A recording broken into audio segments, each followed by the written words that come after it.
क्या कोई ये सोच भी सकता है कि रात के करीब 1 बज रहे हों, पूरा देश चैन की नींद सो रहा हो और तभी एक 5 महीने की मासूम बच्ची और उसका 5 साल का भाई अपने ही घर में एक रॉकेट हमले का शिकार हो जाएं? सुनने में किसी डरावने सपने जैसा लगता है ना, लेकिन मणिपुर में ये कोई सपना नहीं, एक खौफनाक हकीकत है। आज के इस एनालिसिस में, जो द देशभक्त की रिपोर्ट पर आधारित है, हम मणिपुर की उसी अनकही दास्तान और इस बेहद उलझे हुए क्राइसिस की हर एक परत को खोलने की कोशिश करेंगे, बिल्कुल निष्पक्ष रूप से, सिर्फ और सिर्फ तथ्यों के आधार पर। इस पूरे मुद्दे को गहराई से और साफ साफ समझने के लिए हम इसे कुछ अहम हिस्सों में बांटेंगे। शुरुआत करेंगे 7 अप्रैल के उस ट्रिगर पॉइंट से जिसने इस आग को फिर से भड़का दिया। फिर हम मैतेई, कुकी और नागा समुदायों के बीच के टकराव, इंटरनेट शटडाउन, राजनीतिक रुख और आखिर में वहां के असली मानवीय संकट पर बात करेंगे। चलिए सीधा मुद्दे पर आते हैं। तो सबसे पहले बात करते हैं उस हालिया घटना की जिसने हालात को पूरी तरह से बेकाबू कर दिया, यानी 7 अप्रैल का दिन। तारीख थी 7 अप्रैल 2024। रात के लगभग 1 बज रहे थे। रिपोर्ट बताती है कि एक सस्पेक्टेड प्रोजेक्टाइल स्ट्राइक होती है और घर में सो रहे 2 मासूम बच्चे, एक 5 साल का लड़का और एक महज 5 महीने की बच्ची, अपनी जान गंवा बैठते हैं। सोचिए, इस एक पल ने पिछले 3 साल से सुलग रही इस हिंसा को एकदम से चरम पर पहुंचा दिया। लोगों के सब्र का बांध पूरी तरह से टूट गया। अब इस हमले की कुछ डिटेल्स पर गौर करिए। ये हमला मैतेई बहुल विष्णुपुर जिले में हुआ था। पुलिस के मुताबिक इसका असली निशाना दरअसल एक बीएसएफ जवान का घर था।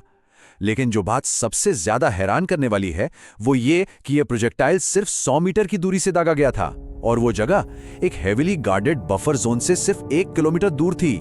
सुरक्षा के इतने कड़े इंतजाम के बीच इतनी बड़ी चूक, जाहिर है वहां के लोगों ने आम नागरिकों की सुरक्षा को लेकर बहुत तीखे सवाल उठाए हैं। अब ये समझना बहुत जरूरी है कि ये संघर्ष सिर्फ 2 समुदायों के बीच सिमटकर कैसे नहीं रहा, बल्कि इसका दायरा अब कितना बढ़ चुका है। अगर हम टाइमलाइन देखें तो मई 2023 में मैतेई और कुकी समुदायों के बीच शुरुआती झड़पें शुरू हुई थीं। अब काफी समय तक नागा समुदाय ने खुद को इस पूरी हिंसा से बिल्कुल दूर रखा हुआ था। लेकिन फिर आता है फरवरी 2024। रिपोर्ट के अनुसार उक्रुल में नागा और कुकी समुदायों के बीच भी तनाव और झड़पें शुरू हो गईं। और फिर अप्रैल 2024 आते आते भारी हिंसा और शटडाउन का एक एकदम नया दौर शुरू हो गया। लेकिन ये आग नागा समुदाय तक पहुंची कैसे?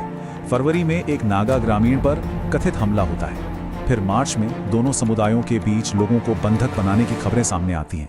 इसके बाद 18 अप्रैल को एक हाईवे एम्बुश होता है जिसमें एक रिटायर्ड नागा सैनिक समेत 2 लोगों की जान चली जाती है। साथ ही पैरामिलिट्री फोर्सेस पर भी कथित तौर पर पक्षपात के गंभीर आरोप लगने लगे। इन्हीं सब घटनाओं की वजह से नागा संगठनों ने कुकीजो समुदाय के साथ अपने सारे संबंध तोड़ने का ऐलान कर दिया। हालात और भी ज्यादा उलझ गए। इस लगातार बदलते और बिगड़ते माहौल में प्रशासन ने क्या कदम उठाए और उन सख्त कानूनों का क्या असर हुआ, आइए इस पर नजर डालते हैं। एक बहुत ही कड़वी हकीकत यह है कि मणिपुर ने भारत के इतिहास का सबसे लंबा इंटरनेट ब्लॉकेड झेला है। द देशभक्त की रिपोर्ट यहाँ एक बड़ा सवाल उठाती है कि ये लगातार होने वाले शटडाउन्स ने असल में जानकारी को बाहर आने से पूरी तरह रोक दिया है। याद है 7 अप्रैल की घटना? उसके ठीक बाद भी 3 दिन का ब्लैकआउट कर दिया गया। ये वही इंटरनेट शटडाउन है जिसकी वजह से मई 2023 में महिलाओं के साथ हुई उस दर्दनाक दरिंदगी का वीडियो दुनिया के सामने आने में महीनों लग गए थे, क्योंकि वहां सच बोलने और दिखाने के लिए इंटरनेट ही नहीं था। और इंटरनेट बंद करने के साथ साथ कानूनी ताकतें भी बेतहाशा बढ़ा दी गई हैं। 2 अप्रैल को यूएपीए का सेक्शन 43A लागू किया गया। इसका सीधा मतलब ये है कि अब पुलिस का एक हेड कांस्टेबल भी सिर्फ संदेह यानी रीजन टू बिलीव के आधार पर बिना किसी वारंट के किसी के भी घर में घुसकर तलाशी ले सकता है और गिरफ्तारी कर सकता है। ह्यूमन राइट्स ग्रुप्स का साफ कहना है कि इस फैसले से सुरक्षा का एहसास तो नहीं बढ़ा, बल्कि लोगों में खौफ और अनियंत्रित सत्ता का डर जरूर बढ़ गया है। जमीनी हकीकत का एक और डराने वाला पहलू देखिए। हिंसा शुरू होने के बाद से अब तक 11,000 से ज्यादा एफआईआर दर्ज हो चुकी हैं। 11,000। लेकिन रिपोर्ट इस बात पर खास जोर देती है कि केंद्रीय एजेंसियों के पास जो बड़े और गंभीर मामले जांच के लिए गए हैं, उनमें से किसी में भी अब तक कोई ठोस नतीजा या क्लोजर निकल कर नहीं आया है। प्रशासन और कानूनों से आगे बढ़कर अब जरा पॉलिटिकल रिस्पॉन्स और सेंट्रल गवर्नमेंट की प्राथमिकताओं की तरफ चलते हैं। राज्य की लीडरशिप में कुछ बदलाव किए गए। मैतेई समुदाय से एक नए मुख्यमंत्री बनाए गए और दोनों बाकी समुदायों को शांत करने के लिए कुकी और नागा समुदायों से 2 नए उप मुख्यमंत्री नियुक्त किए गए। लेकिन सोर्स इस कदम को महज एक ऑर्नामेंटल जेस्चर या एक दिखावा मानता है। ऐसा इसलिए क्योंकि इन बदलावों से जमीनी स्तर पर कुछ नहीं बदला और न ही लोगों का भरोसा वापस आया। अब जो आंकड़ा सामने आया है वो बहुत ही ज्यादा विवादित रहा है।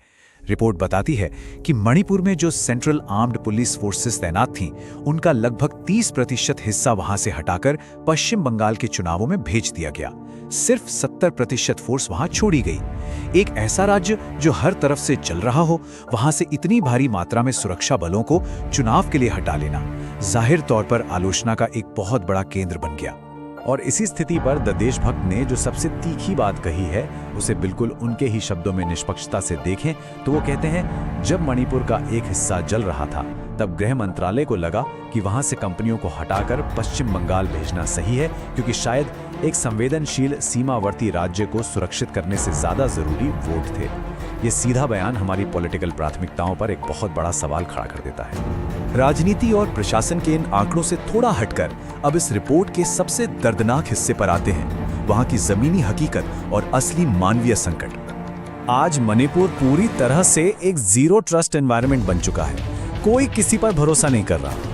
एक तरफ मैतेई पक्ष का ये आरोप है कि केंद्रीय बलों की मौजूदगी के बावजूद सरकार घाटी में होने वाले हमलों को रोकने में पूरी तरह फेल रही है, और ठीक दूसरी तरफ नागा और कुकी पक्ष का इल्जाम है कि राज्य के सुरक्षा बल खुद विरोधी पक्ष की खुलेआम मदद कर रहे हैं। सबसे अजीब और दुखद बात यह है कि प्रशासन पर से भरोसे का ये जो अकाल है ना, वो दोनों ही पक्षों में बराबर रूप से घर कर चुका है। और इस अविश्वास और लगातार चल रही हिंसा का नतीजा क्या निकला है? 250 से भी ज्यादा मौतें। पिछले 3 साल से चल रहे इस संघर्ष ने इतनी बड़ी संख्या में बेगुनाह लोगों की जानें ली हैं। नुकसान सिर्फ जानों का ही नहीं हुआ है, 10,000 से ज्यादा घर पूरी तरह तबाह हो चुके हैं। सोचिए, 10,000 घर। राज्य का पूरा इंफ्रास्ट्रक्चर बिखर चुका है और अनगिनत परिवार हमेशा के लिए बेघर हो गए हैं। जो लोग बेघर हुए वो आज 170 एक्टिव रिलीफ कैंप्स में रहने को मजबूर हैं, और इन कैंप्स की हालत भी इतनी दयनीय है कि लोग वहां बस किसी तरह से अपनी सांसें गिन रहे हैं, अपनी जिंदगी काट रहे हैं। इस पूरी मानवीय त्रासदी को अगर थोड़े व्यापक नजरिए से देखें तो आंकड़े वाकई डराने वाले हैं। क्या आपको पता है कि 2023 में पूरे दक्षिण एशिया में जितना भी विस्थापन हुआ उसका 97% अकेले सिर्फ मणिपुर में हुआ है। पूरा राज्य अब हथियारों से लैस बिल्कुल कटे हुए अलग अलग जोन्स में बट गया है। हालत इतनी खराब है कि खुद राज्य के मुख्यमंत्री का भी इन अलग अलग इलाकों में आना जाना रिस्ट्रिक्टेड है। और जो रिलीफ कैंप्स लोगों की सुरक्षा के लिए बनाए गए थे, वहां भी अपराध हो रहे हैं। जैसे हाल ही में एक 7 साल की बच्ची के साथ हुई खौफनाक घटना, जिस पर कोई खास ध्यान नहीं दिया जा रहा। ग्राउंड जीरो से रिपोर्ट कर रही जर्नलिस्ट तनुश्री पांडे की इस एक लाइन पर गौर कीजिएगा। ये लगभग हमारे अपने ही देश के भीतर एक भारत पाकिस्तान जैसी स्थिति बन गई है। ये एक बयान ही काफी है ये बताने के लिए कि ध्रुवीकरण कितना गहरा हो चुका है। दोनों पक्षों के बीच अब दूर दूर तक सुलह की कोई गुंजाइश नजर नहीं आ रही। इस पूरी रिपोर्ट और एनालिसिस को देखने के बाद हम अंत में एक बहुत ही गंभीर और निष्पक्ष सवाल के साथ आपको छोड़कर जा रहे हैं। क्या अलग अलग हथियारों से लैस जोन्स में बटा हुआ एक ऐसा राज्य जहां प्रशासन के प्रति जीरो ट्रस्ट है, क्या वो बिना किसी ठोस और गैर पक्षपातपूर्ण राजनीतिक हस्तक्षेप के कभी सुलह का रास्ता खोज पाएगा? इस सवाल का जवाब आसान नहीं है, लेकिन इस पर विचार करना आज हम सबकी जिम्मेदारी है। इस एनालिसिस में हमारे साथ जुड़ने के लिए आपका शुक्रिया।